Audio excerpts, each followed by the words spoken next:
In this video, you'll learn how to find your referral code on OKX. By following the steps outlined, you will be able to easily locate your referral link and share it with others to earn rewards. Begin by navigating to OKX.com. This will take you to the main homepage of the platform. Make sure you have a stable internet connection to ensure a smooth experience. Once the website loads, you will see various options displayed on the screen. Next, look for the option labeled More. This is typically located on the top menu bar. Click on More to reveal additional features and options available to you.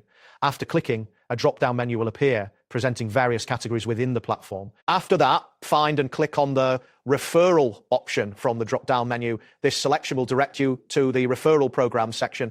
Here you will be able to view details regarding the referral program, including the benefits of sharing your link. Once the referral page loads, you will see your unique referral link displayed prominently. This link is what you can share with friends and acquaintances. Ensure you have sufficient storage and a fast internet connection if you plan to share this link via email or social media, as large attachments may slow down the process. To copy your referral link, simply highlight the text of the link and right-click to select copy, or use the keyboard shortcut for copying. After copying, you can easily paste this link into messages or posts to invite others to join OKX. Remember, sharing this link allows you to earn exclusive rewards when your referrals sign up and trade. That wraps up today's guide.